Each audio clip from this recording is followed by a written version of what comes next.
Aí, começou a gravar. Muito bem, pessoal. Sejam bem-vindos, boa noite a mais uma palestra aí. Nós temos os professores ilustres aqui, a professora Alessandra estava aqui, a professora Amanda está aqui, e temos nossa convidada, a professora doutora Letícia Lemos Aires, né, colega da professora Amanda, que eu tive o prazer de conhecer e que é muito competente no que faz. Ela possui graduação na Educação Física pela Universidade Federal de Lavras, UFLA, mestrado em Educação Física pela Universidade Federal do Triângulo Mineiro. Ela tem doutorado, ela não mandou para mim aqui o doutorado onde que ela fez, depois ela já vai falar para vocês, né? Atualmente ela é professora nos cursos de saúde das seguintes instituições: Faculdade de Comunicação de Turismo de Olinda, a Facotur, Centro Universitário do Vale de Ipojuca ou Centro Universitário Unifavip Witten. É integrante do grupo de pesquisa de estilo de vida e saúde, GPs, e membro da Sociedade Brasileira de Atividade Física e Saúde, SBAFs. Seus principais temas de interesse são epidemiologia da atividade física, saúde pública, processo de envelhecimento com ênfase para fragilidade, estatística e voleibol. Para deixar ela se apresentar de forma mais adequada, passo a palavra à professora Letícia. Fique à vontade, a turma é sua. Oi, pessoal, boa noite para todo mundo. Bom, eu não tenho essa voz de locutora aí que o Felipe falou agora, né? Mas eu vou aqui me esforçar no meu sotaque misturado mineiro e pernambucano aí para conversar com vocês. Bom, eu fiz uma apresentação pessoal nos meus slides, então eu vou puxar para lá, mas antes eu queria agradecer a vocês, tá? A todos aqui que estão participando, e em especial aí, né, o professor Felipe e a Amanda. É até difícil a gente falar professor, professora, né, se manter formal aqui pelo nível de amizade que a gente tem, tá? Mas agradeço imensamente. Eles também sempre aí estão, a gente fazendo essas trocas de figurinhas, já participaram aqui também das minhas disciplinas, então é bem bacana aí, né, essa oportunidade que esse momento também está dando para a gente.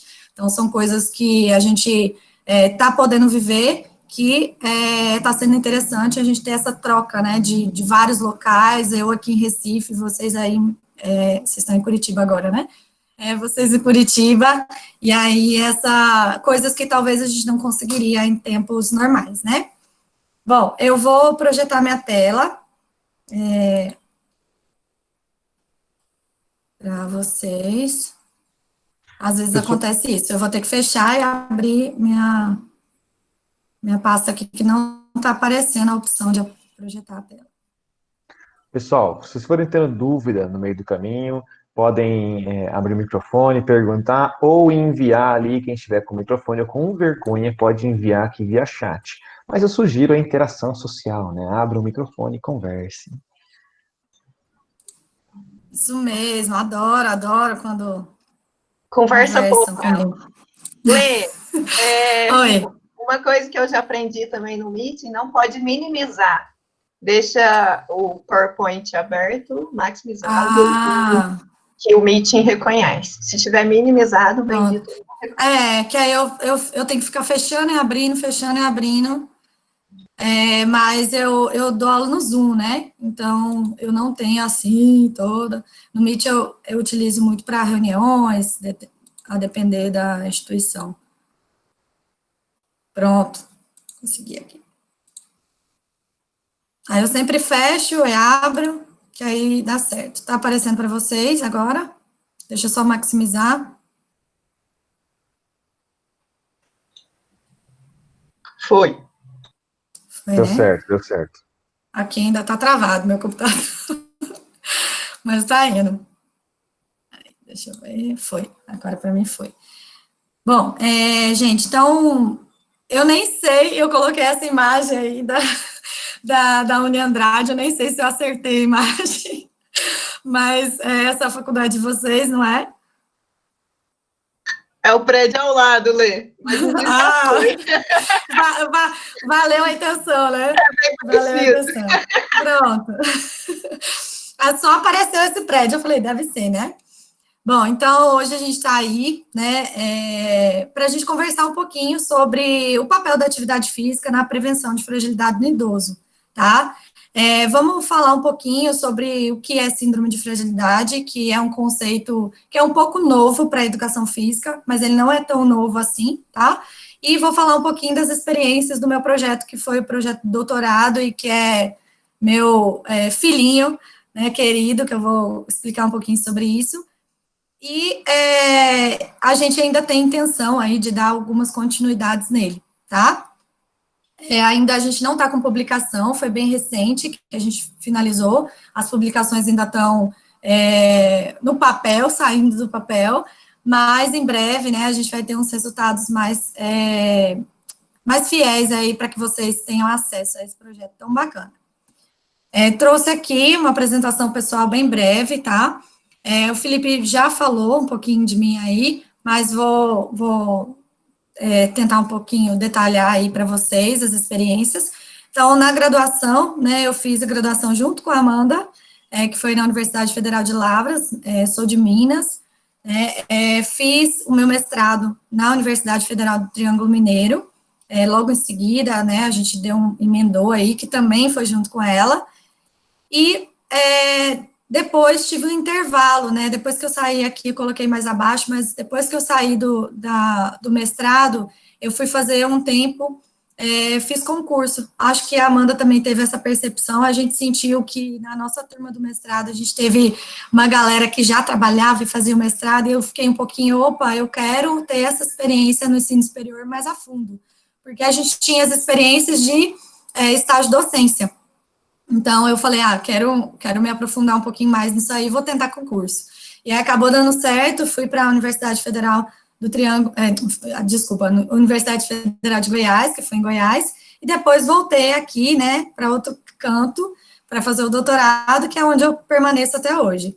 Né? Então, em 2015, vim para Recife para fazer o meu doutorado, continuo até hoje, logo, acho que no meu primeiro ano de doutorado, eu já entrei nessa faculdade aqui, que é a Facotur, em Olinda, vou falar um pouco dela, e nesse ano, em 2020, que eu finalizei o meu doutorado, eu fui para a Unifavip também, que já há algum tempo eu tinha alguns colegas que já, né, me convidavam para trabalhar lá, mas quem está aí já fez, quem tem essa experiência de pós-graduação, né, sabe o quanto é difícil a gente conciliar. Então, uma faculdade já estava de bom tamanho para eu dar conta, tocando junto com o doutorado. E aí, consegui finalizar, já logo entrei aqui para trabalhar nessa faculdade. Essa faculdade é em Caruaru, é no interior, tá? Então, eu, agora não, né, estou online, mas quando eu dou aula lá, eu viajo, aproximadamente 1h30,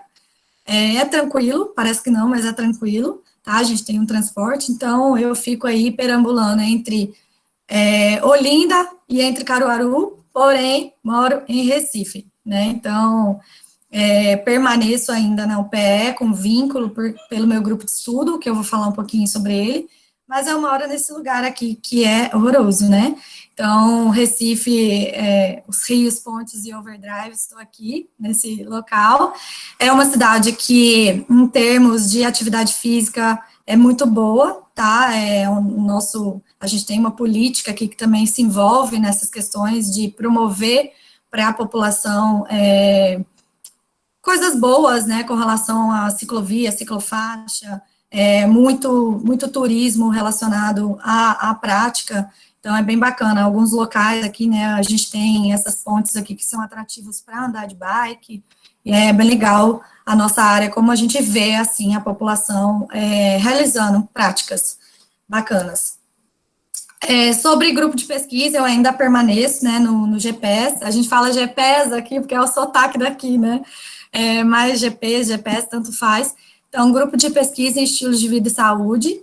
E aqui, esse site está até um pouquinho desatualizado, acabei de ver aqui, a gente já teve o CIPES 2018, mas já dá para vocês terem uma ideia, né, vou até cobrar lá do grupo, para a gente atualizar esse site, que tem aqui, né, as equipes, o pessoal, tem sobre o grupo, tem os projetos que são desenvolvidos, ou que estão em andamento, ou que já foram desenvolvidos. Então, assim, quando vocês quiserem, dê uma navegada, Amanda e Felipe estão aí, né, como parceria sempre, vocês podem vir para cá, passar um tempo aqui, eu ofereço aqui a minha casa, e aí conhecer o grupo, conhecer o laboratório, mas claro que depois que isso tudo passar, porque a gente também não está agora se reunindo, a gente está se reunindo online, tá? Então, é o site aqui, se vocês clicarem aqui nos projetos, né, vão aparecer os projetos que já foram desenvolvidos e vão ser desenvolvidos, né, ou que estão em andamento, e tem o Eugeron, tá? E aí vocês vão ser encaminhados para o site do Eugeron, que é o site desse projeto específico que eu vou falar com vocês hoje. Bom, então, bem rapidinho aí, né, para falar sobre mim, e vamos conversar aqui um pouquinho antes, né, uma parte aqui de estado da arte, para a gente falar um pouquinho, entender sobre esse boom do envelhecimento na população, antes de chegar na parte de síndrome de fragilidade, no projeto em si, tá? Com relação, né, ao boom, né, a gente sabe que o processo de envelhecimento, né, ele vem acontecendo, e cada vez mais a população, ela tá chegando, tendo, né, longevidade, se tornando com maior expectativa de vida. Então, eu trouxe um dado recente aqui das Nações Unidas, né, de 2019, e que mostra a população mundial, né, de 7,7 bilhões de pessoas, e eu queria que a gente se atentasse só um pouquinho aqui para as faixas de idade, né, relacionadas ao envelhecimento, de 60 anos ou mais e de 80 anos ou mais. Então, a gente tem aqui aproximadamente 14% da população, parece pouquinho, né, quando a gente fala desse índice pensando em 100%, mas representa muita coisa, já em 2019, 2020, né, essa é a época que a gente está vivendo, e estima-se aí que em 2050 a gente vai ter esse crescimento, ele está sendo tão acelerado que estima-se que em 2050 a gente vai ter uma pirâmide invertida, né, que hoje a gente tem uma população de crianças e adolescentes maior do que é de idosos, e que quando for, né, em 2050 a gente vai ter essa pirâmide, né, contrária, mostrando que a população idosa ela vai ser maior do que o número de crianças e adolescentes no mundo e no Brasil, tá? No Brasil não é diferente. E só rapidamente aqui apontar que também a gente está tendo um crescimento mais acelerado, né, e permanente aqui com relação à faixa etária de 80 anos ou mais, que antes a gente não via, né, tantas pessoas vivendo por mais tempo, e agora a gente está tendo um pouquinho mais aí de chance, né, de viver. Só que a gente vai discutir um pouquinho, será que essa qualidade de vida aí também, ela está sendo, né, boa? A gente está vivendo mais, mas será que está bom, né, esse período todo que a gente está vivendo? Esse outro gráfico aqui, só um comparativo, vou passar bem rápido, tá, que é em termos, né, em âmbito mundial e nacional, que também separa as faixas de idade de 60 anos ou mais, 65 anos ou mais e 80 anos ou mais, tá? E a gente vê que há um acelerado, né, crescimento, a curva, ela tá ascendente, e quando a gente vê países que estão em desenvolvimento, como é o caso do Brasil, a gente vai perceber que essa curva, ela é bem mais acentuada. Então, aqui tem uma projeção para 2100, né, que esses dados, eles vão se transformando um pouquinho aí daqui para lá. Bom, então, nunca na história, né, humana, a gente viveu vidas tão longas como a gente está vivendo agora, e, bem, né, vamos dizer que a gente está buscando cada vez mais qualidade de vida, buscando saúde, né, a população, de modo geral, está assim, né, e especialmente em países desenvolvidos, tá? Quando a gente fala de países desenvolvidos, essa parcela da população, ela desfruta, né, de um estado de saúde melhor, um estado de saúde que é mais bacana, né, quando a gente vê aí a população, falando da população idosa. Porém, né, apesar do envelhecimento ele não ser por si só um fator que vai ser impeditivo para a autonomia, que vai ser impeditivo, né, para se ter independência, né, as possibilidades, elas foram ficando escassas. Quando a gente fala de um idoso que ele tem o processo de envelhecimento, que é inerente, e somado a isso, né, ele tem questões que são muitas doenças, né, o acúmulo de doenças crônicas. Então, esses declínios, né, acentuados, eles vão trazer uma problemática tanto nas capacidades físicas também como mentais. E quem são essas pessoas, né? Dessas pessoas aí que a gente está falando, que a gente vai focar hoje, e que são as pessoas aí relacionadas, por exemplo, à síndrome que a gente vai mencionar. Então, o processo de envelhecimento, né, o processo de envelhecimento de forma inerente, que acontece com todos nós, né, a gente está envelhecendo a cada dia, isso somado ao número de idosos e a expectativa de vida, né, que está aumentando cada vez mais, vem crescendo, se tornando cada vez mais foco de pesquisas. Então, isso já vinha há um longo tempo, mas por conta disso, desse acentuado aumento do número de idosos, as pesquisas, elas estão cada vez mais sendo alavancadas e focadas, enfim. Porém, né, a gente tem aí o acúmulo de doenças somado a isso, né, então, consumo de medicamentos, né, doenças relacionadas à depressão, né, a doenças que são sociais, né, ou outras relacionadas a questões que são do próprio organismo, né, voltadas aí para o nosso contexto de alterações biológicas, né, e isso tudo somado vai levando o idoso a um estado de vulnerabilidade, né, que hoje a gente tem as chamadas síndromes geriátricas. E como exemplo das síndromes geriátricas, a gente pode citar aí a síndrome de fragilidade, que é uma síndrome que está cada vez mais sendo mencionada, preocupada em função do sistema público de saúde, a gente vai falar um pouquinho sobre isso, tá?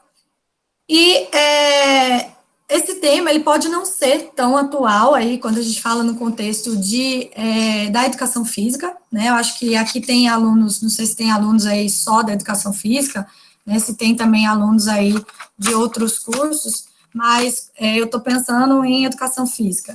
Então, a gente não é tão atual, não é um tema tão, assim, falado no nosso contexto, mas que a gente vai ver que a gente tem muito a ver com esse tema, né, enquanto objeto de estudo. E nem para a gente é um pouco novo, mas esse tema já vem sendo estudado desde uns 10 anos atrás ou mais, né, a gente pode colocar aí 20 anos a mais, por outras áreas, principalmente a enfermagem, principalmente a medicina, certo? E tentando buscar um consenso, né, com relação à sua conceituação. E esse artigo, ele traz, né, que podemos definir os idosos frágeis como aqueles em quem os recursos que mantêm a saúde e os déficits ameaçam estão em equilíbrio precário, né, então, ou seja, estão tudo em desequilíbrio ali. Essa síndrome, ela vem despertando, né, interesse crescente entre pesquisadores, entre estudiosos, e que vão, né, construindo, isso vem sendo demonstrado pela construção de guias, né, como esses aqui que eu estou mostrando, né, por relatórios, enfim, a nível mundial. Então, essa tentativa, né, de grupos estudando sobre a fragilidade, tentando um consenso, vem acontecendo há algum tempo. Porém, né, há uma urgência ainda com relação ao consenso a nível mundial, a nível global, porque a gente pode até ver em alguns estudos a diferenciação que ocorre, né, desse conceito em função da sua conceituação e da sua operacionalização, né, em função à não chegada desse acordo, enfim. Então, a gente precisa avançar ainda nesse sentido, tá? Ainda não se tem exatamente um consenso, né? E o estudo mais próximo que a gente chega desse consenso foi o estudo de saúde cardiovascular, que foi proposto por Fried e colaboradores, tá? Em 2001, e ela apresenta esse ciclo aqui, né, como modelo lógico da síndrome de fragilidade, e que vai dizer, né, que ela propõe que a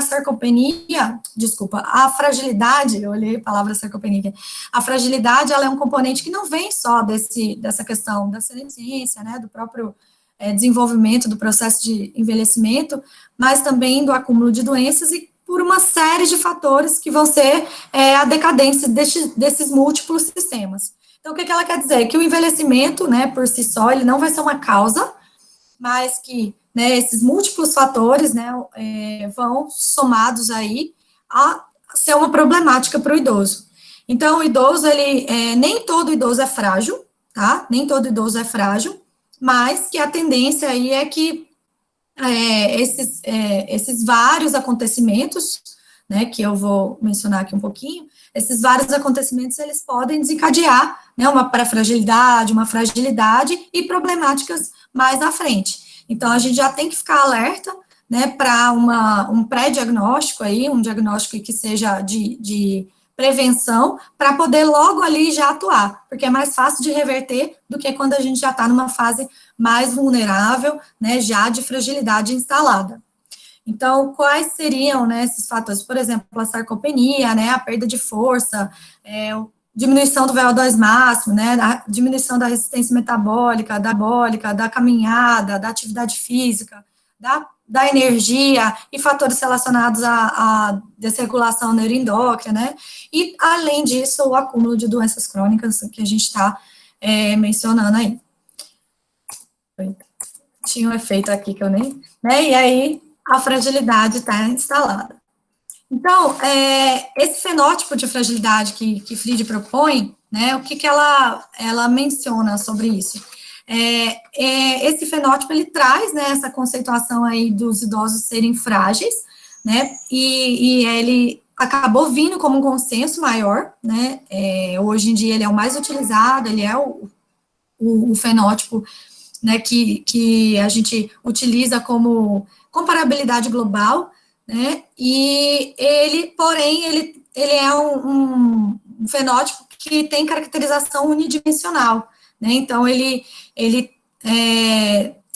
tem o foco aí, a característica bem voltada para a questão física. E diferente disso, né, tem outros autores que chegam aí esse estudo é de 2001, mais de 2007, 2009, e vem trazendo, né, Rockwood, por exemplo, vem trazendo uma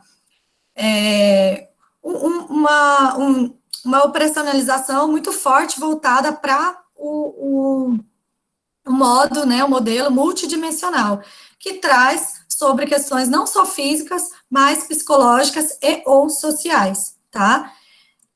No entanto, o fenótipo de fragilidade, ele tem sido, como eu falei, né, o mais utilizado em termos globais, tá? Em função não só, né, justificado não só pela sua possibilidade de comparabilidade a nível mundial, mas também por ele trazer medidas físicas. Então, quando a gente tem essas medidas físicas, né, acho que vocês já devem ter aí, pronto, os professores de avaliação física, né, e saber o quanto, né, essas medidas, elas podem trazer algo mais objetivo para a gente, né, que a gente consegue saber que é mais preditivo e mais, com maior precisão, né, então, essas medidas, elas se mostram, né, preditivas a eventos negativos de saúde e sustentam uma medida de maior precisão e menos percebida, quando a gente compara com questões, né, como os outros protocolos trazem, sociais e cognitivas. Por quê? Pensando principalmente no idoso, que é um público um pouquinho diferenciado, né, quando vocês perguntam para o idoso, por exemplo, e aí, como é que está a sua vida, como é que está a sua saúde?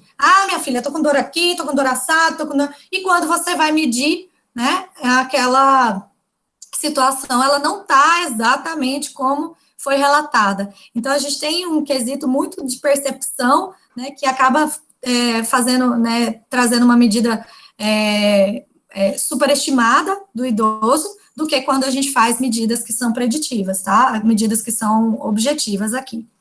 Não sei se ficou clara essa parte. E com relação, então, a operacionalização desse fenótipo, né, como que a gente traz ele aí, mede ele, né, e como que vão ser essas informações dentro desse fenótipo.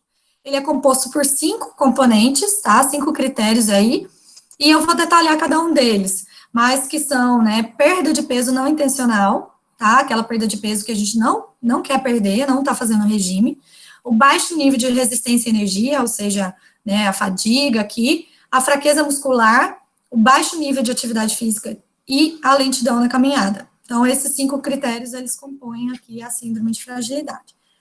Falando de cada um, né, a perda de peso não intencional, isso, gente, eu tô falando do protocolo FIEL, que é do estudo original, tá certo? Vou comentar um pouquinho no meu projeto, por exemplo, que tiveram algumas alterações em função de especificidades que a gente teve que adaptar na realidade que a gente tem, tá? Então, a perda de peso não intencional, ela é avaliada pela perda maior, né, que 4,5% ou 5% do peso corporal do ano anterior. Essa é a medida que a gente considera mais delicada, tá? Quando a gente fala do idoso, porque a gente tem que ter uma anamnese muito boa, o avaliador, ele tem que ir a fundo aqui para conseguir considerar, né, quando a gente tem um estudo de acompanhamento, isso é mais fácil, mas quando a gente tem um estudo que é transversal, que a gente vai ter um estudo experimental, que vai ter avaliação basal, então a gente tem um pouquinho, né, tem que ter um pouquinho de cuidado com essa medida, já que a gente está falando do idoso e que a anamnese, né, a lembrança, ela precisa ser bastante considerada aqui. O baixo nível de resistência à energia, ele é avaliado por duas questões na escala de depressão geriátrica, né, na GDS, e as duas questões eu coloquei aqui para vocês, né, que são, diminuiu a maior parte de suas atividades e interesses, e aí ele vai falar numa escala Likert, né, e sente-se cheio de energia. Então, essas questões que são relacionadas à energia, à resistência, né, à fadiga, elas vão ser utilizadas para o idoso que respondeu frequentemente ou sempre, queria espirrar aqui, tá vendo? Frequentemente ou sempre, ele vai estar enquadrado aí como frágil. Já para a fraqueza muscular, é avaliada pela força de preensão manual, pelo dinamômetro, eu até esqueci de colocar a imagem dele aqui, mas ele tem aqui, ó, que é esse aparelhinho, né, de força manual, tá? E é ajustada por sexo e IMC. Então, a gente também tem que ter essas informações, né? Lembrando que quando a gente faz o questionário, né, a gente pensa todas as informações que a gente precisa ajustar, enfim, que precisa incluir para uma medida, né? Que a medida da força, ela não é simplesmente a medida da força, ela vai ter que ter outras medidas para conseguir chegar no ajuste, e aquele idoso que está dentro desse ajuste, ele é considerado frágil. O quarto componente aí é a lentidão na caminhada, e a lentidão na caminhada é avaliada pelo tempo gasto em segundos, para percorrer uma distância de 4,6 metros, então eu queria que vocês tivessem atenção aqui, porque eu vou falar, né, no nosso projeto, como que a gente teve que adaptar esse tópico aqui, né, esse componente. E também ajustada por sexo e altura agora, né. E, por último, o baixo nível de atividade física, ele é avaliado pela versão traduzida do questionário de Minnesota, de atividades físicas de lazer. É um questionário que também é globalmente conhecido, tá? E ele é estabelecido aqui pelos pontos de percentil. Então, o idoso que é considerado no ponto de corte, ele vai estar, né, com a pontuação inferior, ele vai estar enquadrado como frágil. Isso também é um componente que dá Linda Fried, né, que a gente vai ver que no meu estudo a gente acabou adaptando. E vou justificar por quê. Bom, então a gente tendo 5 componentes que a gente acabou de ver, e acabou de ver como que eles são medidos, a gente teria a classificação. Então, como que eles são classificados? O idoso que não tem nenhum desses 5 componentes, ele é considerado como robusto. Alguns estudos vocês vão ver como não frágil, tá? O idoso que tiver enquadrado em 1 ou 2 desses componentes, ele é considerado como pré-frágil, ou seja, uma condição pré, né, uma condição, opa, vamos acordar aí, um alerta. E o idoso que tem 3 a 5, né, pelo menos 3, ele já é considerado como frágil. Aqui é mais ou menos, né, acho que vocês já viram, é a síndrome metabólica, que é mais conhecida, então, é basicamente, né, a gente pensar naquela questão da síndrome. Então, a gente compara aí, né, também são 5 componentes, pelo menos 3, a gente já enquadra aí como frágil. E pensando aí, né, na questão da emergência de saúde pública, então, esse assunto, né, essa temática, ela vem sendo considerada como uma emergente prioridade de saúde pública, mesmo não tendo prevalências iguais, quando a gente compara locais diferentes, e a gente vai ver um pouquinho, né, porque além de afetar a qualidade de vida do indivíduo, ela ameaça seriamente a sustentabilidade, né, dos sistemas de saúde a longo prazo. Então, tem se preocupado muito com essa questão da fragilidade, principalmente voltada pela questão da funcionalidade do idoso, né, dele conseguir viver no dia a dia com maior autonomia, com maior independência.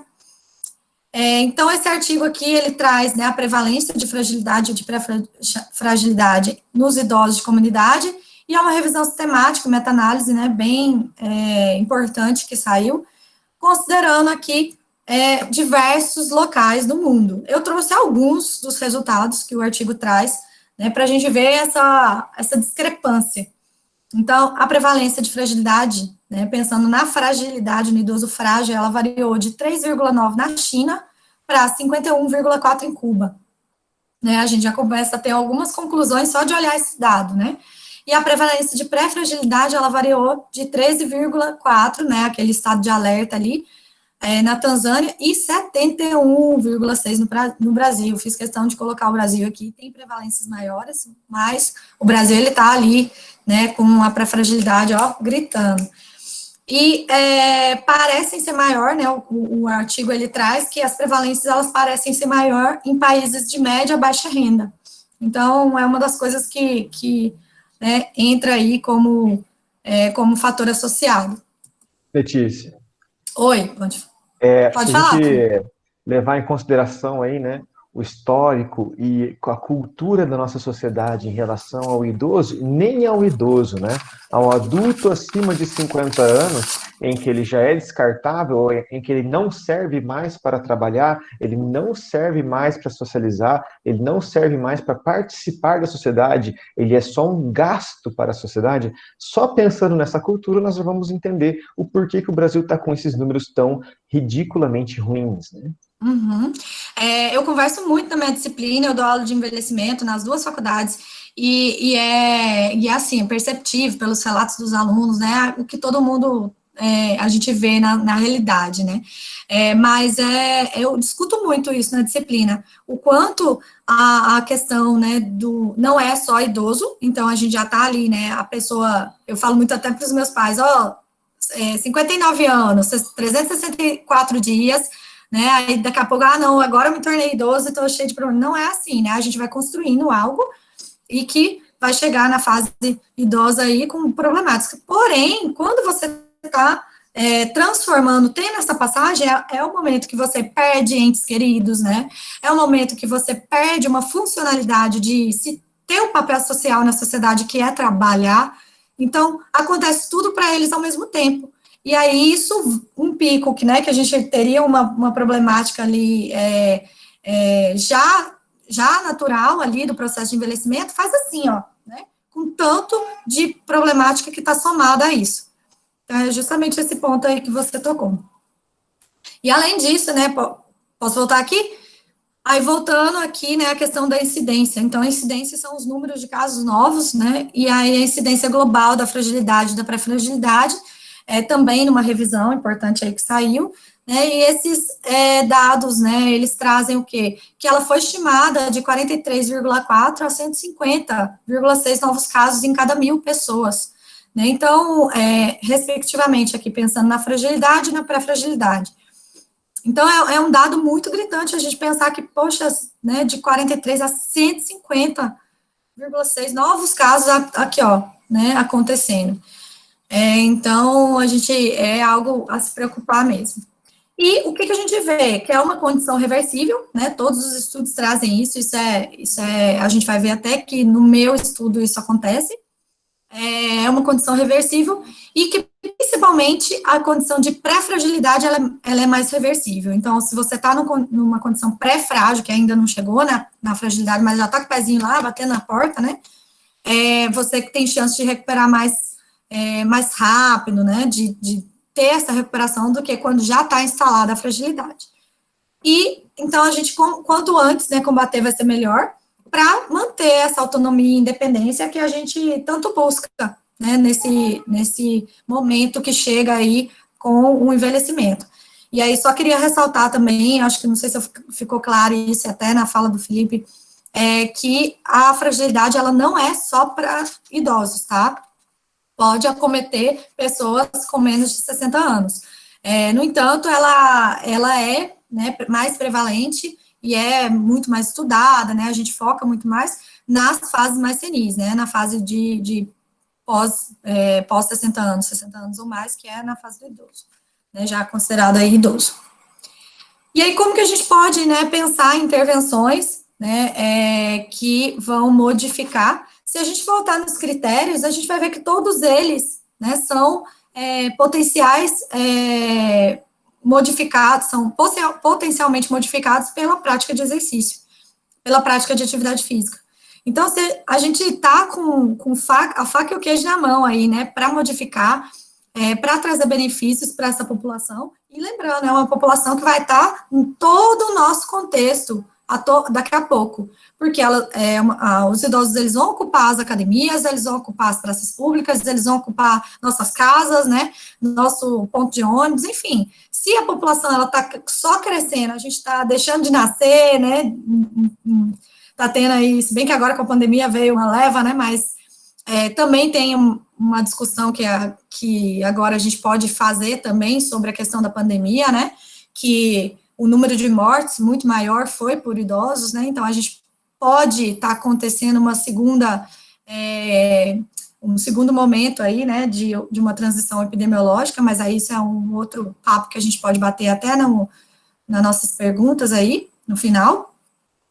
Mas o que acontece é que a gente está aí com o nosso objeto de estudo, né, totalmente voltado para a melhora desses aspectos, desses componentes. E a gente ainda salva aí o sistema público de saúde, que vai estar afogado, né, com todos esses casos aí de síndrome de fragilidade. Então, é uma maneira do sistema público investir, né, de planos, ações, voltados para a prática de exercício, atividade física, e pensando no idoso com fragilidade, e serem aí otimizados e repensados, né.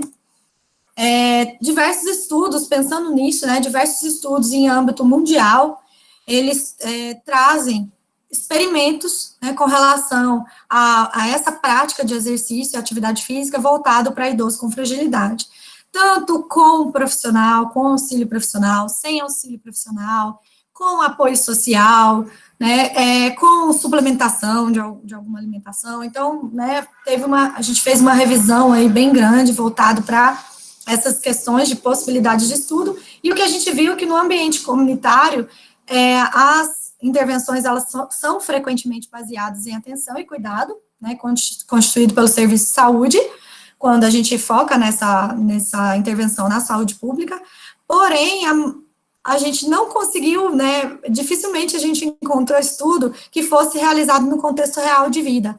Quando eu falo contexto real de vida, eu falo a gente ir lá, né, na casa do idoso, na unidade básica, e ver o que está acontecendo agora, e não em loco, em laboratório. Tá? Então, a gente tem muito pouca, né, intervenção realizada nesse sentido, e eu diria que na maneira que a gente fez, que vocês vão ver, não existia nenhuma, não sei se agora já tem alguma, e a gente considera aí complexas e difíceis, né, de serem realizadas. Então, falando aí essa parte introdutória, né, um pouquinho do envelhecimento, um pouquinho da conceituação da síndrome, vamos partir agora para as experiências do projeto, né, o que a gente fez no projeto. Vou tentar ser breve aqui, para que a gente discuta mais, debata mais, vou até pegar meu relógio aqui que eu estava, e debata mais no final, e vou tentar ser mais breve aqui, principalmente, só para vocês entenderem a questão do método, né, e a questão dos resultados, alguns resultados. Bom, o estudo, aí focando no meu projeto de doutorado, e foi intitulado Efetividade de Intervenções para a Promoção da Saúde em Idosos Frágeis e com Doenças Crônicas Não Transmissíveis, um ensaio clínico randomizado. Esse é o título do projeto como um todo, mas eu vou direcionar para o que eu vi, tá? O que eu vi enquanto resultados.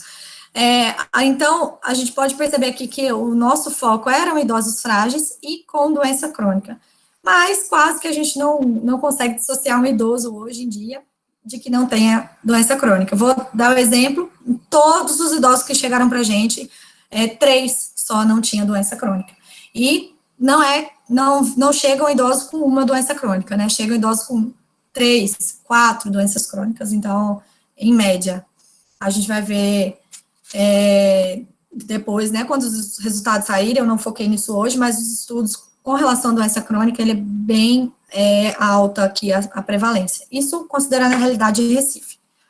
Aqui a gente tem um desenho do delineamento do estudo, tá? Algumas fases que aconteceram, e o nosso foco é essa fase aqui, tá? O estudo de intervenção. Antes disso, a gente fez toda aquela preparação, né? O levantamento quantitativo de idosos, a gente considerou as unidades de saúde da família, o distrito sanitário. Quando a gente fala de distrito sanitário, é aquela área de abrangência que a unidade ela vai estar localizada.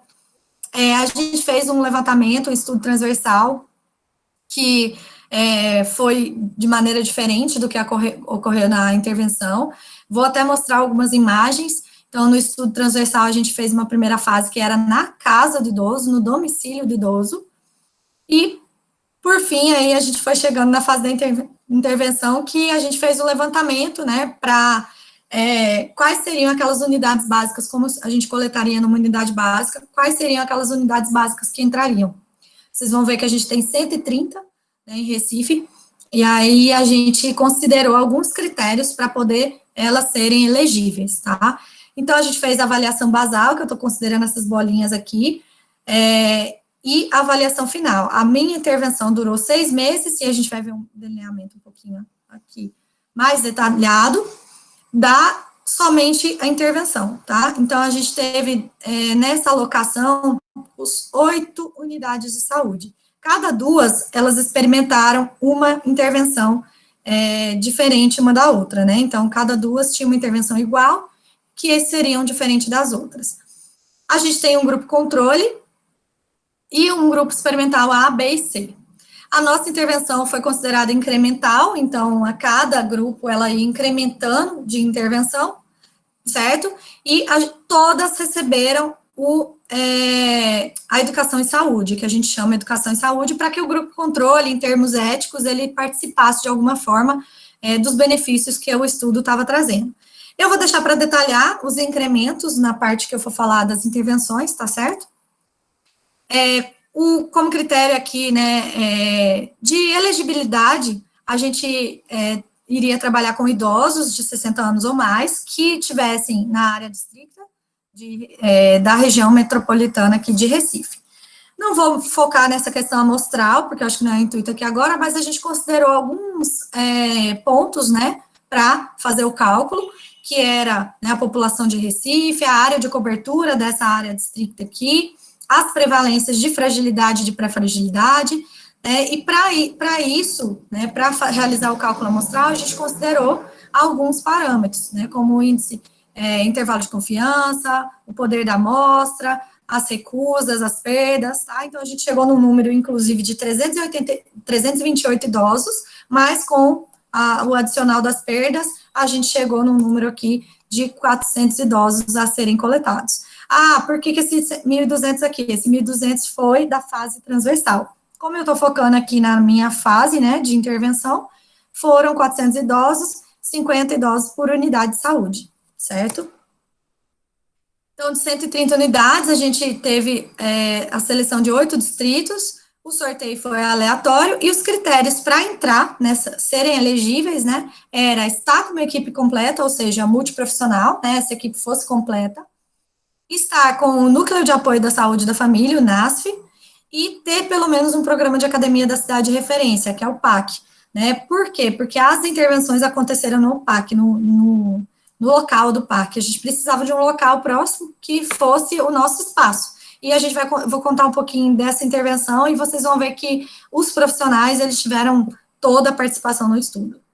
Como critério de inclusão, assinar o termo de consentimento livre e esclarecido, e a presença de pelo menos uma doença crônica, ou seja, né, como o nosso estudo estava falando também de doença crônica, a gente precisava que todos os idosos tivessem pelo menos uma.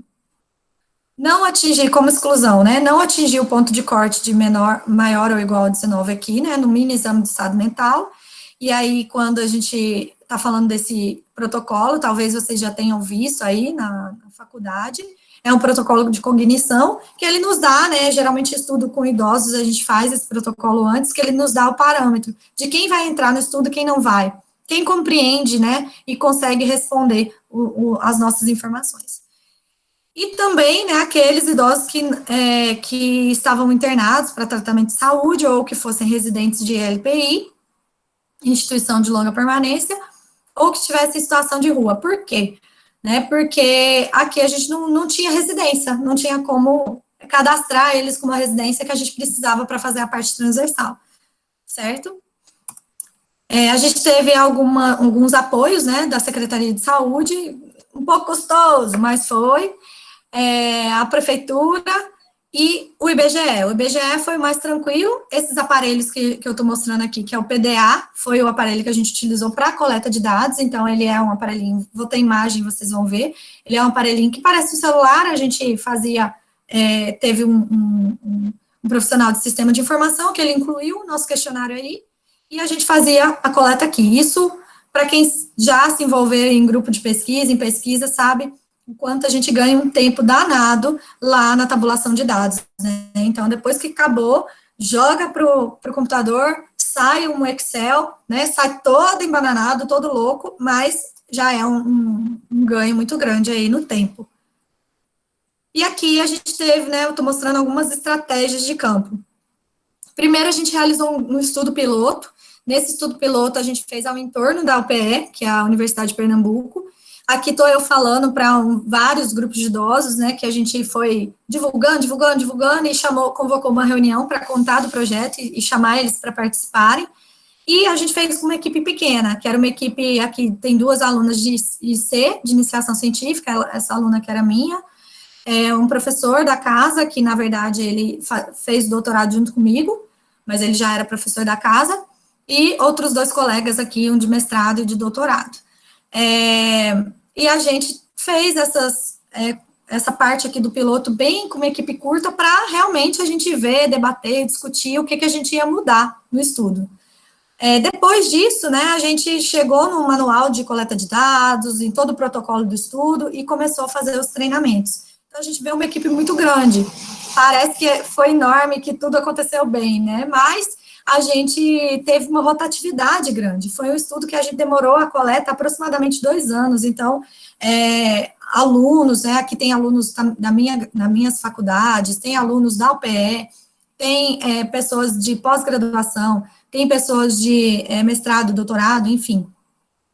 E tem todos os cursos, tá, gente? Tem desde a educação física, fisioterapia, enfermagem, nutri, tem terapia ocupacional, serviço social, todo mundo participou aqui, né, do nosso estudo. E essa rotatividade, ela aconteceu, mas os treinamentos, eles eram constantes. Então, a cada pessoa diferente que entrava, a gente tinha treinamento de alinhamento, e a gente tinha treinamento ali para, caso percebesse alguma medida que estava sendo, né, um pouco feita de forma desleixada, né? A gente, vamos marcar aqui, e era, para você continuar no estudo, você tinha que participar desses treinamentos. Também a gente teve como estratégia de campo o planejamento junto à equipe, né, da Unidade Básica de Saúde, então, não só os profissionais, né, como os idosos, e a gestão, né, a direção, a gestão ali da unidade. E ali, naquele momento, a gente fazia a aprovação das agendas, né, a inicial, a final, a gente fazia, reforçava o quanto era importante eles fazerem a mobilização com os idosos, fazer esse papel de busca, de fortalecimento para que os idosos participassem, certo? Então, o estímulo deles era muito importante para a gente. E aqui eu estou mostrando já a coleta, tá? Então, a gente tem aqui fotos da coleta do estudo transversal. A gente, por incrível que pareça, né, até falei com o Felipe, a gente não tem muito vídeo, porque não tem tempo, a gente não conseguia, a gente passava boa parte do tempo para encontrar as casas dos idosos. Depois que encontrava, cada coleta geralmente durava em torno, quando você era um avaliador rápido, né, já treinado, você avaliava em 1h20, quando era um avaliador um pouco mais lento, ele avaliava em 2 horas, então é cansativo para o idoso, é um estudo que foi cansativo para o idoso, foi cansativo para a gente, mas foi muito bacana aí. Então, essa parte no estudo transversal, eu só coloquei algumas imagens para a gente ver o quanto vai ser justificável algumas mudanças que a gente fez no método, tá? No protocolo feito por Fried, lá do fenótipo. Então, a gente não tinha espaço, né? Não tinha espaço na maioria das casas, né? A gente foi para bairros muito com baixo poder aquisitivo, né? Então, com casas que eram de tapume, então a gente utilizava corredores, utilizava a rua, muitas vezes, e aqui já foi no segundo momento da intervenção, que foi nas unidades básicas de saúde. Então, aqui a gente pode ver tanto uma estrutura boa, né, que a gente tinha uma sala própria, ar-condicionado, era maravilhoso, e quando a gente também tinha ali que atender no sol ali, debaixo né, no atendimento, que chega os idosos ali, enfim. Então, a gente tinha todos os tipos de unidades de saúde também. Aqui outras imagens, só para vocês verem, né, nas avaliações, né, o corredorzinho da casa, aqui, né, não tem espaço algum, a gente utiliza sempre o material, os materiais são simples, são materiais que a gente podia carregar numa bolsa, por isso que a gente não andava aqui, ó, com o estadiômetro, né, a gente não andava, a gente foi adaptando para que a gente conseguisse fazer todo o protocolo que cabesse numa bolsa, e nessa bolsa pudesse ser subir ladeira, desce ladeira, sobe ladeira de comunidade, né. A gente também teve um auxílio, quando era na unidade básica de saúde, de alguns locais. Então, aqui, por exemplo, a gente está numa associação, tá, de bairro. A gente tinha, vocês devem saber que aqui é muito comum isso, deve ter por aí também, né, num local próximo, a gente conseguia uma creche, conseguia uma escola, conseguia uma associação de bairro, e aí a gente utilizava esses espaços que eram pátios, né, maiores, para que a gente não precisasse de ficar espremido numa sala tentando fazer a avaliação. Então, isso foi bem bacana também, quando a gente estava na intervenção. E aí, voltando aqui para os grupos, tá, os 4 grupos, a gente tem o grupo controle, o grupo experimental A, B e C. Como eu falei, todos receberam material de educação e saúde, que era esse material, tá? Vinha numa sacolinha, esse material ele era fornecido pela Secretaria de Saúde, e era material não só focado na atividade física, mas sobre tabagismo, hipertensão, diabetes, sobre violência na família, enfim, violência doméstica.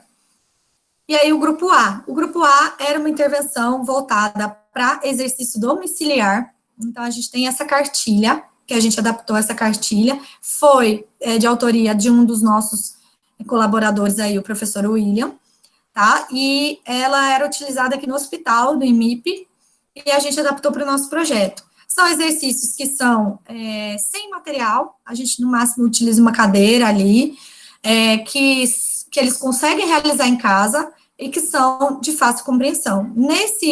Nessa cartilha que vinha dentro dessa bolsa que eles recebiam de kit, tinha todo o detalhamento, e a gente fazia esse treinamento com os idosos e com o profissional. Por quê? Tanto nós quanto o profissional, a gente estava ali estimulando os idosos via telefone. Então, a gente não tinha qualquer intervenção depois que a gente entregava o kit e treinava os idosos. Depois disso, eles faziam sozinho e a gente só monitorava, tá? Tanto nós, né, a gente fazia essas ligações periódicas, quanto os profissionais que estavam lá junto com eles, né, tanto os agentes de saúde, quanto os profissionais da academia da cidade. Eram 12 tipos de exercício, de 6 a 8 repetições diárias que eles deveriam fazer. Então, pelo menos 5 vezes na semana. Já o segundo grupo de intervenção, eles utilizavam também o exercício domiciliar. Então, como é incremento, a gente tinha a intervenção anterior, mais o exercício supervisionado. Então, o exercício supervisionado, a gente treinou 14 profissionais do PAC, da Academia da Cidade. Então, isso foi uma responsabilidade nossa, a gente passou um período, né, fazendo aí esse treinamento. E por que vocês não foram lá e fizeram? Né, não foram vocês? Primeiro que a gente estava dando conta de um projeto muito grande, e a gente devia estar em vários lugares ao mesmo tempo, mas o nosso principal foco foi que esse projeto ele tivesse continuidade, que é uma das coisas que não acontece. Então, a gente treinar os profissionais da ponta, da rede, e a gente sair depois que esse projeto acontecer, eles vão ter a capacidade, né, de dar continuidade no que está acontecendo. E a gente tem relatos que até hoje, né, eles utilizam, que eles continuam, óbvio que agora eles podem fazer a interferência deles no protocolo. a gente fez o treinamento, né, com base, veio um professor, o professor Marzo, tá, Grigoleto aqui, ele veio para Recife, ele fez o treinamento com a gente, e a gente passou esse treinamento com os profissionais, ele é autor desse livro, e a gente conseguiu também uma parceria com ele para conseguir esse livro para dar para todos os profissionais. Então, eles tinham, né, o apoio aqui teórico. Além disso, a gente fez um treino em vídeo. Então, a cada mês, eles tinham acesso ao treino de cada mês, demonstrativo, tá? Para, esqueci, né, qualquer coisa, eles vão lá e veem como é. Os materiais também foram comprados pela gente, os materiais que a própria unidade não tinha. Algumas academias da cidade já tinham material, algumas não, e a gente teve esse cuidado aí também. E era realizada uma rotina de exercício supervisionado 3 vezes na semana, de 45 a 50 minutos. Os professores, eles faziam, né, a escala de esforço percebido depois, né, após 15 minutos finais da sessão, para o idoso responder, e também eles marcavam a frequência desse idoso e o diário de campo, caso tivesse alguma intercorrência. Na terceira intervenção, era somado, então, a gente fazia o domiciliar, o supervisionado e o autocuidado apoiado. Aqui está a cartilha do autocuidado apoiado. O que é essa intervenção? Ela é pautada na metodologia dos 5 As, que é uma intervenção de multiprofissional. Ela tem o apoio das profissões que estão ali, né, no cuidado da saúde do idoso, da sua doença crônica, ela é principalmente voltada para a doença crônica. E quais são, né? O momento de avaliação, de aconselhamento, de acordo, de assistência e de acompanhamento.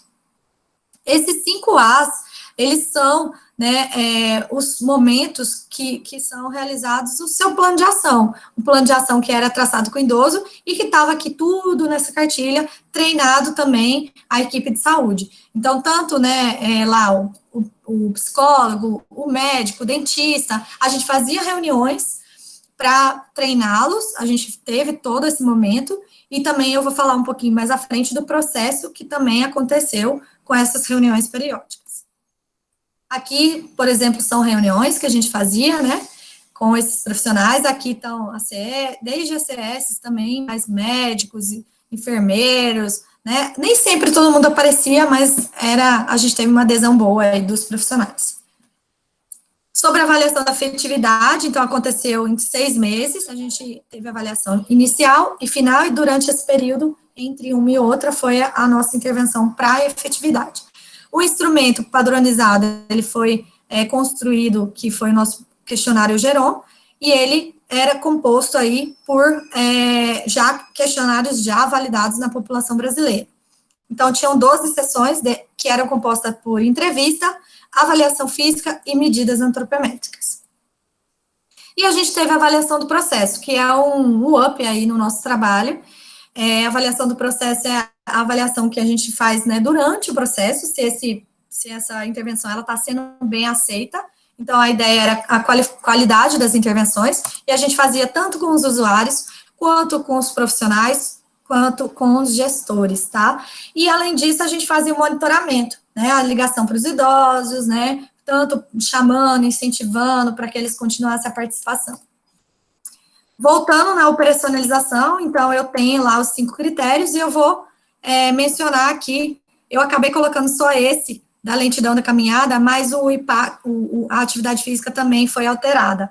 Então, dos que a gente viu lá atrás, né, a gente alterou e fez uma adaptação com o teste de ir e vir, 2,44. Por quê? Porque não cabe. A gente viu que era inviável. Se a gente não mal conseguia 2,44 nos locais, imagina a gente ter 4,6 metros, né, para fazer um teste. Então, a gente viu que no estudo piloto que seria inviável.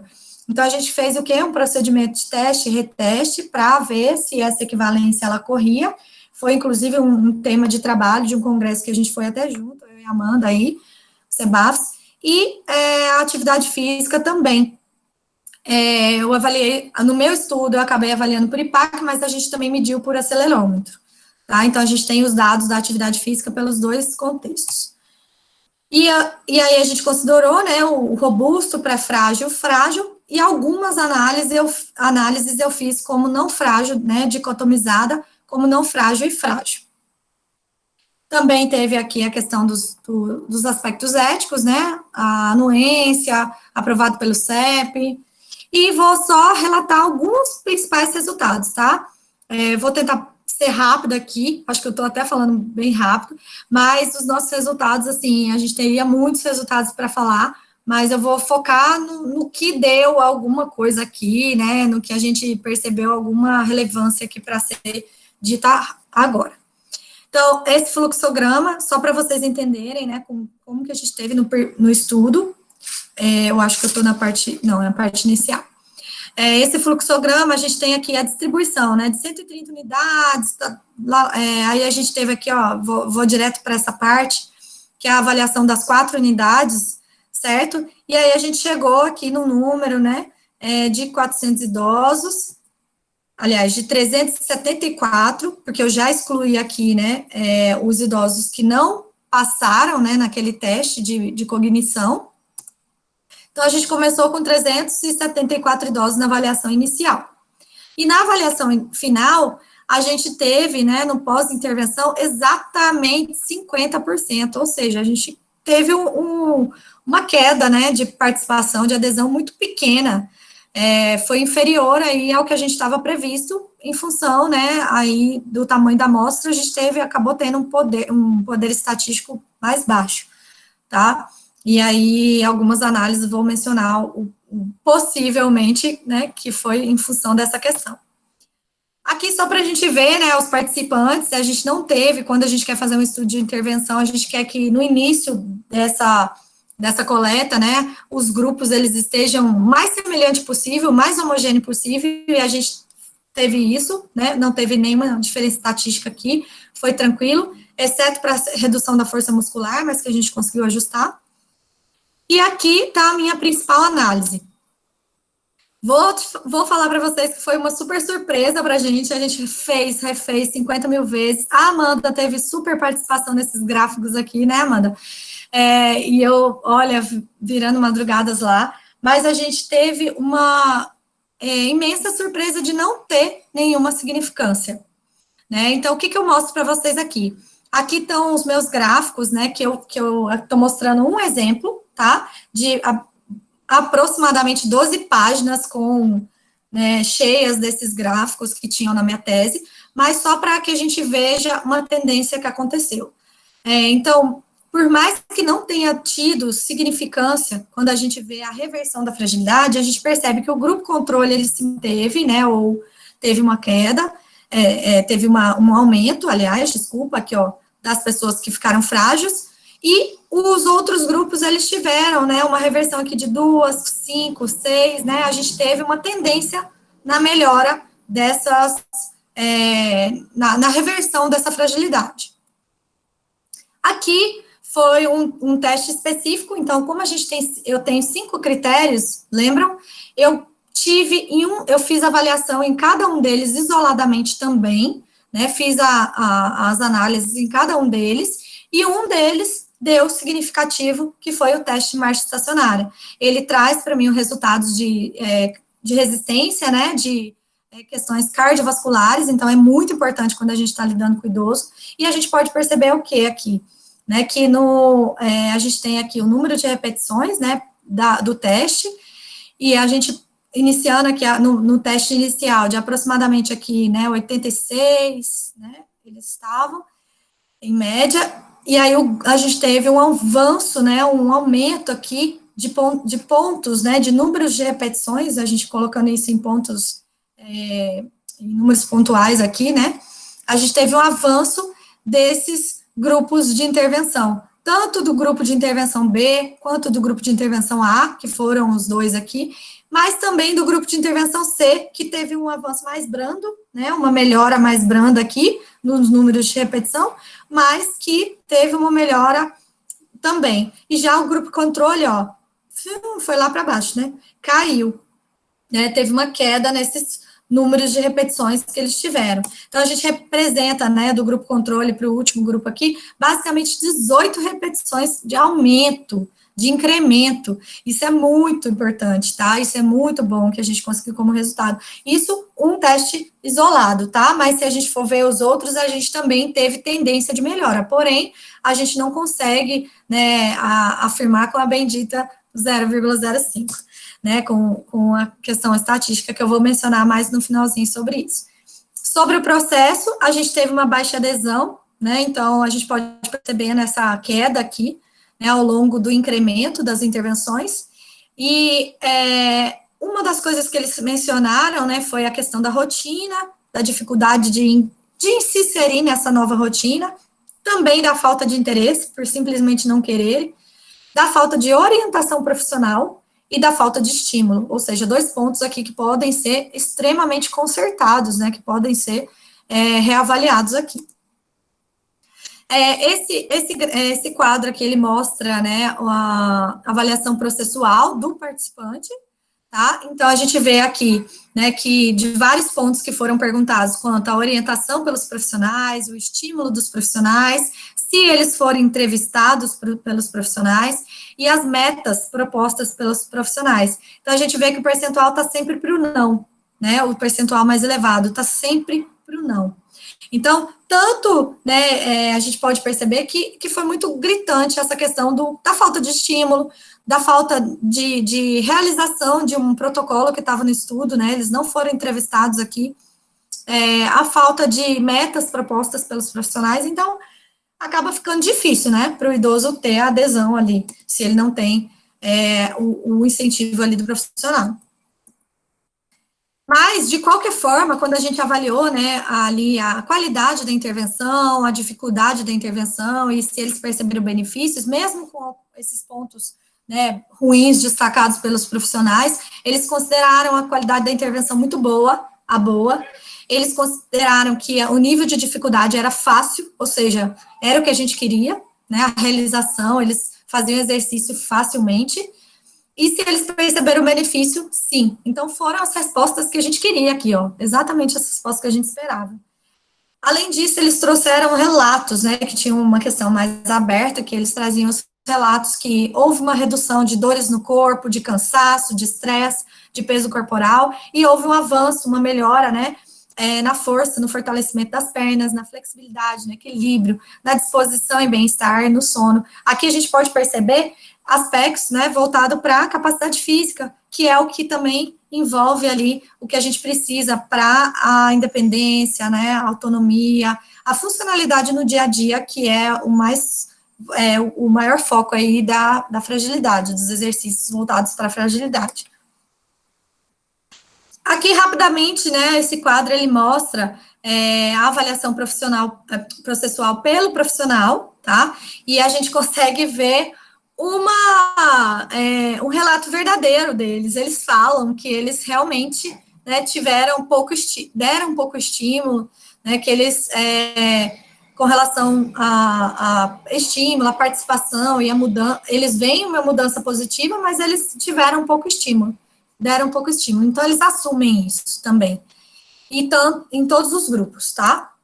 E aí, a gente refletiu que mesmo quando o estímulo ele foi assumidamente mínimo, na percepção dos profissionais, né, ele foi suficiente para gerar uma mudança de participação e de comportamento, né, uma mudança lá nos idosos, né, que os idosos eles mostraram essa mudança. Então, a gente pensa que a proporção do estímulo que é oferecido, ela não gera a mesma mudança de comportamento.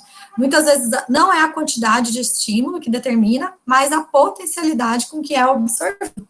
Então, nesse caso, né, por mais que o estímulo ele não tenha acontecido, os idosos, eles absorveram, eles assumiram, eles entenderam, né, de forma inicial, e isso foi suficiente para que eles conseguissem ali se manter e gostarem, né, das mudanças e preverem as mudanças que aconteceram. Já encaminhando aqui para o final, tá, vou falar um pouquinho sobre as principais considerações. Então, o nosso perfil aí dos participantes do estudo foi um perfil de idosos mulheres com baixa renda, com baixa escolaridade, mas também baixa renda, que referiram uma percepção de saúde negativa e com presença de DCNT. Não foi observada uma significância estatística, né, na parte de efetividade, como eu falei, mas verificou-se uma discreta tendência na piora do grupo controle e melhora dos grupos experimentais. Considerando as variáveis numéricas, né, a gente viu que a fragilidade, ela teve uma elevação do desempenho na marcha estacionária, então foi significativo esse teste. A gente viu também que os resultados, eles preveem quanto às intervenções que exigem presença no local, elas acabam apresentando uma barreira para mudança de comportamento, né, eles terem que se deslocarem, enfim.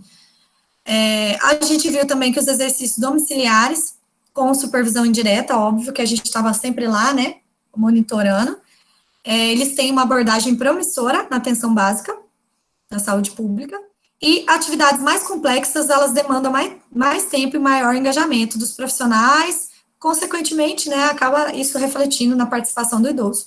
O que a gente quer dizer com isso aqui? Aquelas intervenções, quanto mais incremento eu coloco, mais dificuldade vai aparecer, tanto dos profissionais participantes, como pelo próprio idoso, né, eles tenderam aí a participar menos, a aderir menos. E apesar da baixa adesão, a intervenção, ela foi bem avaliada. E para concluir, eu queria fazer uma relação aqui, tanto para a efetividade como para o processo, que eram os meus dois principais objetivos. Apesar da gente não encontrar uma significância estatística, né, a gente fica muito preso a essa questão. Eu tenho um professor bem massa, bem legal, que é o Cazuza, que os dois conhecem aí, né, a gente se encontra aí direto nos eventos com ele, e ele é um professor de estatística muito bom, que ele fala muito sobre isso, né, a gente começar a discutir mais nos estudos, começar a trazer mais a importância da significância clínica perante a significância estatística, porque por mais que o meu estudo ele não tenha dado, pode ser pelo tempo, pode ser por essa amostra ter ficado pequena, reduzida, né, então nas análises acaba não representando um poder, o tempo da intervenção pode ter sido curto, mas enfim, a gente conseguiu trazer, né, que numa linha do tempo, a gente nasce, né, se desenvolve, deixa eu fazer aqui bem rapidinho, né, a gente tem uma linha aqui do tempo, opa, né, fiz quase que o que vai dar, né, mas a gente nasce aqui, se desenvolve, né, chega no momento da fase adulta, a gente estabiliza e depois tem um declínio, é natural do processo de envelhecimento. Isso no declínio das funções físicas e cognitivas. E quando a gente tem uma intervenção acontecendo, a gente tende a ter uma redução nisso aqui, né? Minimizar essas problemáticas. Então, o que a gente viu? A gente viu que não só minimizou, mas como potencializou. A gente se manteve para cima, né? E isso tem uma importância clínica muito grande, né? Para o estudo, para os resultados que a gente trouxe, e principalmente pensando na saúde pública, a gente conseguir inserir isso na saúde pública. Já com relação ao processo, né, a gente acabou entendendo um pouquinho sobre adesão e sobre como fazer. Então, no mínimo, a gente teve um aprendizado muito grande aí, né, para saber como que a gente pode se comportar, para ter uma melhor adesão, né, e lembrando que o processo, ele é pouco avaliado nos estudos. Tá? Então, a avaliação de processo, ela quase a gente não vê nos estudos e cada vez mais tem sido cobrada em revistas de alto crivo, né, quando a gente quer publicar.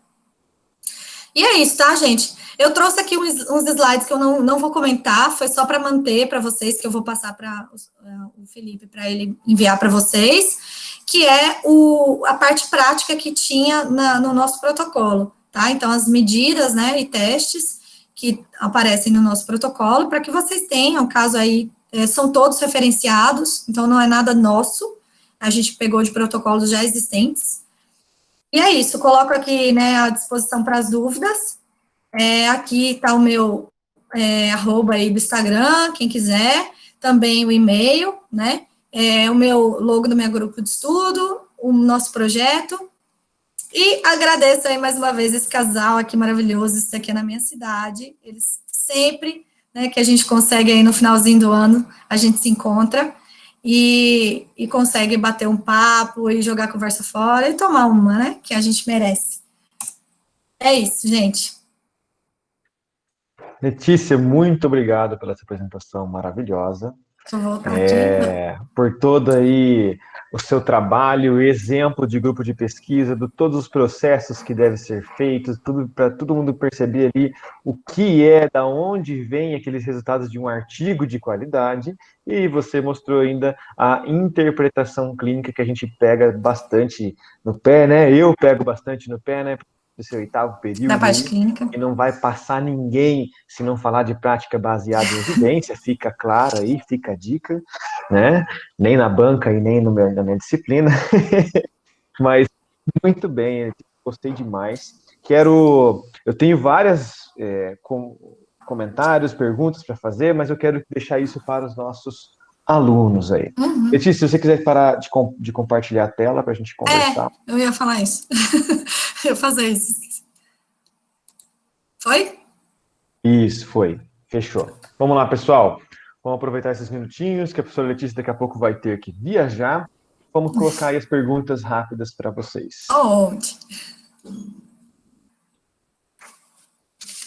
Pode fazer pelo microfone? Pode fazer. Claro, interação social. Eu nem olhei aqui se no chat tem alguma, você... Ainda não, Qualquer ainda coisa não. pontua para mim. Aí, pronto. Professor, primeiramente agradecer aí sobre a palestra e parabenizar, pois é um trabalho muito amplo e o projeto de vocês. A minha pergunta era quantas pessoas fizeram parte, né, da organização do planejamento do projeto de vocês e qual foi a maior dificuldade? Relacionado à organização, você vê o tamanho do projeto e pensa foi muitas pessoas, né? Mas às vezes muitas pessoas gera conflito de organização, né? Mas aí poucas também sobrecarrega, né? Falta, né? E falta. Pronto, Nathan, obrigada aí pela sua fala. E, bom, você trouxe um ponto que foi super interessante sua pergunta, porque nem esse dado agora eu tenho. Vou te falar o porquê. A gente teve uma rotatividade muito grande, como eu apontei lá no método, né? E a gente até tem, porque a gente tem registro para dar o certificado para essas pessoas, então esse registro tem 2 pessoas responsáveis por isso, que geram esses certificados, então com certeza elas têm, né, quem passou pelo projeto, quantas pessoas no total, mas vou te falar quantas pessoas iam para a coleta. Então parece muito, mas em cada semana a gente estava em 2 unidades diferentes, e cada unidade, normalmente, a gente tinha 2 locais de atendimento diferentes. Então, geralmente, a gente estava, muitas vezes eu me vi sozinha. Ou a gente estava com dupla, com trio, então é muito pouca pessoa, né? O recurso, a maior dificuldade do projeto, sem dúvida, são os recursos humanos, as pessoas.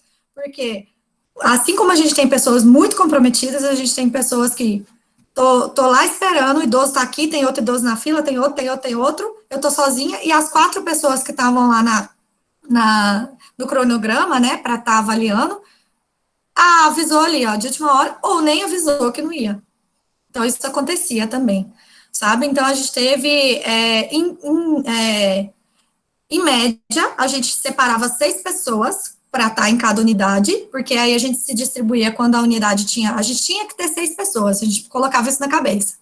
Mas, quando a gente não tinha, aí a gente colocava, vamos supor, eu e Amanda aqui, e Felipe vamos estar sozinhos em uma, e o resto vai para outra. Sempre a gente tinha um líder, né, responsável em alguma delas, e aí, mas quando a gente tinha menos pessoas, a gente alocava essas pessoas mais experientes para dar conta de mais pessoas ao mesmo tempo do que pessoas que estavam ali em treinamento, iniciando, enfim. Respondi tudo? Show de bola, obrigado. Parabéns mais uma vez. Obrigada.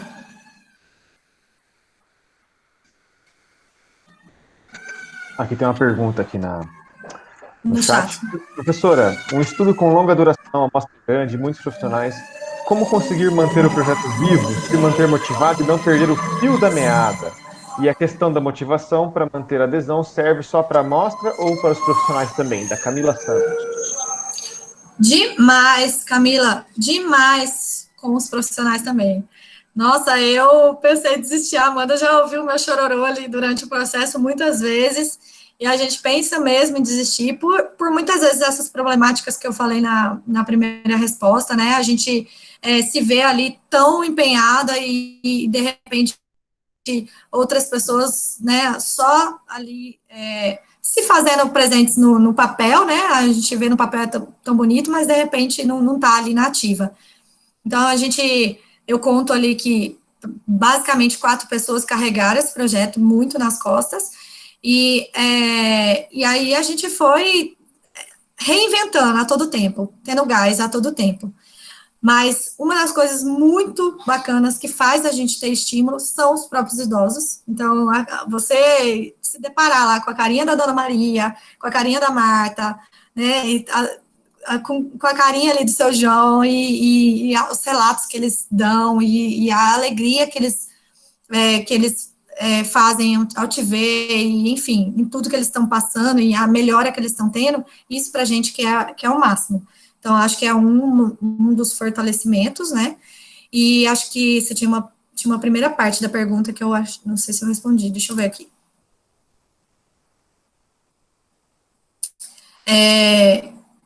O estudo de longa duração, né, amostra grande e tal, e aí só reforçando, né, essa questão aí, né, do estudo, ele é bem grande, muita participação, a amostra também grande, mas a gente teve o processo, né, como a gente teve a avaliação do processo, a gente contou com a avaliação do processo como apoio para a gente também, porque se em 2 meses a gente fez a avaliação do processo e já viu alguns resultados ruins, como, por exemplo, a parte de estímulo, a gente começou a correr atrás disso. Então, por isso que a avaliação do processo ela é tão importante no estudo. Ela te dá no meio, né, durante o que está acontecendo, uma resposta já. Então, a gente se pautou também nessa avaliação do processo. Muito legal, né? Um feedback para a equipe que está atuando, ver se todo mundo está Exatamente. realmente fazendo o próprio serviço. Vale aí para a atuação profissional de cada um, né? Se você está sendo um bom personal trainer, um bom professor de grupo, se você está fazendo tudo o que você deveria fazer, né? Então, uma autoavaliação também vale, ou uma crítica de outro profissional sobre o seu trabalho vale bastante. Deixa eu só fazer mais um adendo sobre isso. Inclusive, a gente teve 2 pontos que a gente adicionou depois, que foi o bottom. A gente distribuiu o bottom para os profissionais que participavam, porque aí, quando o idoso chegasse na unidade básica, ele já sabia quem eram os profissionais que ele procurava. Isso foi depois da primeira avaliação de processo, porque a gente teve avaliação de processo com o profissional, com o usuário e com o gestor. E a gente viu que nessa avaliação do processo dos idosos, né, já tinham relatado a falta de estímulo dos profissionais, e a gente foi para os profissionais, o que está acontecendo? Né, a gente está aqui, está tudo certo, a gente está, né, e vocês não estão dando esse feedback ruim para a gente, então está tudo certo. Aí eles falaram que eles não sabiam quem eram os idosos também. Então, a gente colocou tanto o bottom para eles, quanto um adesivo na carteirinha de SUS deles. Então, quando eles chegavam, já tinha um adesivo lá do Egeron, e aí o profissional sabia, esse daqui eu tenho que trabalhar a cartilha do autocuidado apoiado. Esse daqui não, e por aí vai.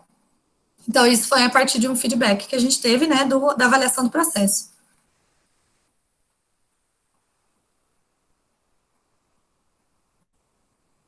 Muito bem, mais alguma pergunta, pessoal? Professora, de novo, parabéns pelo projeto. Eu fiquei pensando, na realidade, como se deu, na realidade, a origem desse projeto. Como que veio na ideia, talvez, da cabeça da senhora ou dos participantes? Como que a gente vai iniciar isso? Ou da onde surgiu?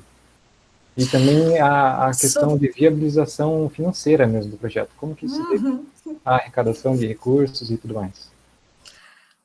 2 pontos, obrigada, Matheus, pelo elogio. 2 pontos super legais e que você tocou aí. Um foi que eu comecei a mencionar e acabei me esquecendo agora de falar, quando eu disse lá que era um projeto, né, que era um filhinho meu, foi porque eu estava lá trabalhando na Federal de Goiás e durante o meu processo que eu fui para lá, eu comecei, agora, né, já está quase encerrando os meus 2 anos, então eu vou começar a olhar doutorado, porque eu tive esse intervalo, né, de querer trabalhar um pouquinho.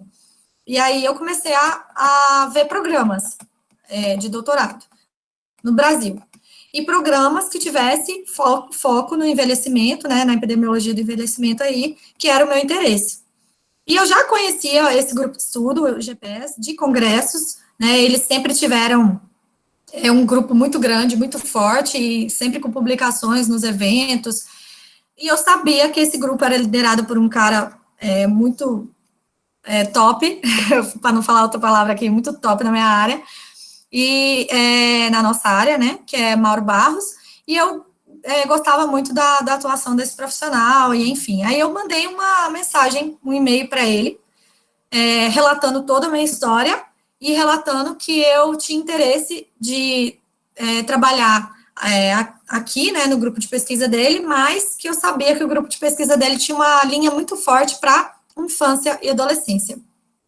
E aí ele foi orientando do Narras, acho que o Narras vocês conhecem, né, aí Mauro Barros também pode ser que conheça, eles publicam inclusive muito juntos, né, e ele, então é a mesma escola, né, Floripa e aqui é bem parecido, os estudos são bem próximos e tal, a diferença é que a gente não tem dinheiro que eles têm, né, essa é uma boa diferença, que eu vou falar um pouquinho sobre isso, mas, e aí eu também fui pela questão de localização. Eu sou muito desprendida, né, acho que fiz meu mestrado em um lugar, doutorado em outro, fui para outro canto, vim para cá, então, sou muito desprendida, mas, ao mesmo tempo, eu fiquei pensando, entre Floripa e aqui, eu preferia a região do Nordeste, apesar de nunca ter vindo para Recife.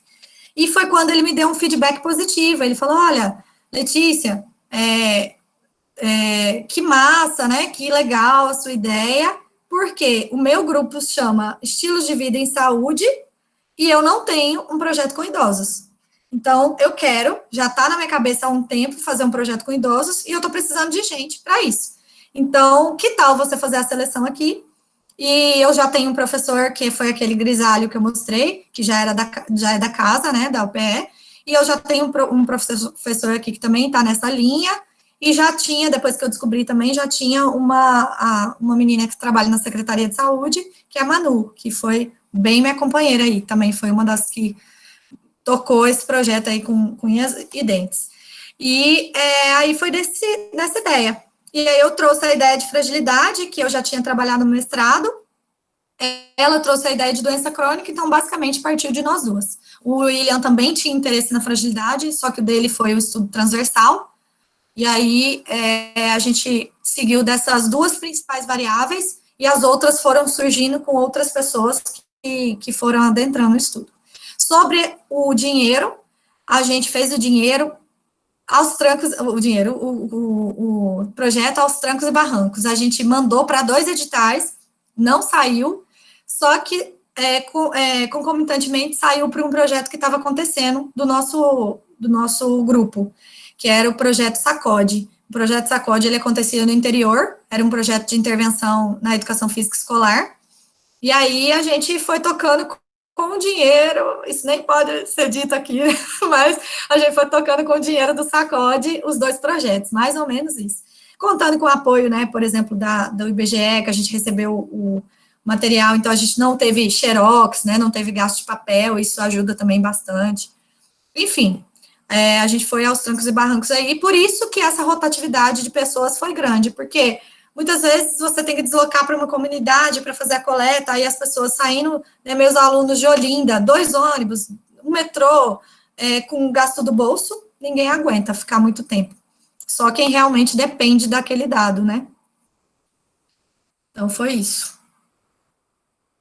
Bacana, professora. Obrigado por responder, viu? Obrigada.